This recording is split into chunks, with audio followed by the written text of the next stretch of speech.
Hello, मेरा नाम है Akashdeep Goyal. I am a cornea surgeon at Vasu eye institute Bathinda. अगर आपके घर में कोई बच्चा है जिसकी आंखों में जलन रहती है, आंखों में लालपन रहता है या आंखें मलता है, या आपके आसपास ऐसा कोई बच्चा है या आपकी खुद की आंखों में ये दिक्कत रहती है, तो ये वीडियो आपके लिए है। इसका एक बहुत ही मुख्य कारण है एलर्जिक कंजक्टिवाइटिस, जिसमें बच्चे को किसी भी हवा से, मिट्टी से, मौसम से रिएक्शन होता है और आंखों में बार बार खारिश होते रहना, आंखों में मलते रहना, जलन होना, पानी आना जैसी दिक्कतें रहती हैं। ये आमतौर पे मार्च से सितंबर तक के महीने में देखा जाता है, पर ये पूरा साल भी रह सकती है। कुछ बच्चों में ये सिर्फ आंखों में होती है, कुछ बच्चों में ये पूरे शरीर में होती है, जैसे पूरे स्किन में खारिश होना। अगर ये पूरे स्किन में दिक्कत हो तो इसका ट्रीटमेंट या तो कोई एलर्जी स्पेशलिस्ट या फिर डर्मेटोलॉजिस्ट करते हैं, और अगर ये आंखों में रहे तो इसके लिए हमें एक आई स्पेशलिस्ट की ज़रूरत रहती है। एलर्जी वैसे कोई बहुत बड़ी बीमारी नहीं है, it's a very simple disorder. आमतौर पे 3 से 4 साल से लेके 15-16 साल तक बच्चे तक रहती है, और जैसे जैसे बच्चा बड़ा होता जाता है एलर्जी कम होती जाती है। लेकिन अगर एलर्जी को कंट्रोल ना किया जाए तो ये कई बार बहुत बड़ी बड़ी प्रॉब्लम्स भी कर सकती है। एलर्जी का सिंपल इलाज है परहेज। परहेज किस चीज़ का?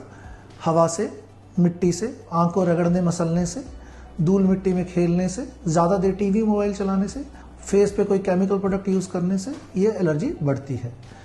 अगर आपके घर पे कोई बच्चा है तो उसको बताएंगे कि टीवी मोबाइल कम यूज़ करे। अगर आप उसको बाहर लेके जाते हैं तो उसके कोई चश्मा लगा हो जिससे उससे धूल मिट्टी ना डले। अगर आप उसको 2 व्हीलर पे लेके जाते हैं तो उसको आप आगे खड़ा मत करिए, पीछे बिठाइए और आंखों को ढक के रखिए। और अगर आप गाड़ी में लेके जाते हैं तो शीशे बंद हों, आपके बच्चे की फेस की और एसी की हवा ना हो। इन चीज़ों से एलर्जी में कंट्रोल रहेगा और दवाई की आवश्यकता कम पड़ेगी। दवाइयों में इसकी ट्रीटमेंट 2 लेवल पे होती है। फर्स्ट लेवल ट्रीटमेंट है जब बच्चे को ज़्यादा प्रॉब्लम होती है तो थोड़ी स्ट्रॉन्ग मेडिकेशंस और या लोडिंग डोजेस दी जाती हैं। जब ये एलर्जी कंट्रोल हो जाती है तो एक मेंटेनेंस थेरेपी दी जाती है, जिसमें बहुत ही सिंपल और कम साइड इफेक्ट वाली दवाइयाँ बच्चे को रेगुलर डालनी रहती हैं। इससे क्या रहेगा कि बच्चे को कोई स्ट्रॉन्ग दवाइयों की ज़रूरत कम पड़ेगी और बच्चे की लाइफ में इम्प्रूवमेंट आएगी। आमतौर पे अगर आपके बच्चे को रेकरेंट एलर्जीज है, बार बार होती है, अच्छी बात है कि आप प्रिवेंटिव मेडिकेशन जिस सीजन में बच्चे को एलर्जी होती है उससे पहले ही उसकी दवाई शुरू कर लें, ताकि बच्चे को ज़्यादा दिक्कत ना आए। अगर ये एलर्जीज कंट्रोल की जाए तो जैसे जैसे बच्चा बड़ा होगा ये एलर्जी कम हो जाएगी और हम सारी दवाइयाँ बंद कर सकते हैं, बच्चा अपनी नॉर्मल लाइफ सारी ज़िंदगी जी सकता है। लेकिन अगर इन एलर्जीज़ को कंट्रोल ना किया जाए तो ये बहुत बड़ी बड़ी प्रॉब्लम्स, जैसे कि stem cell deficiency. Stem cells होते हैं ऐसे सेल्स जो आई की हेल्थ को मेंटेन करते हैं, आई की सेल्स को मेंटेन करते हैं।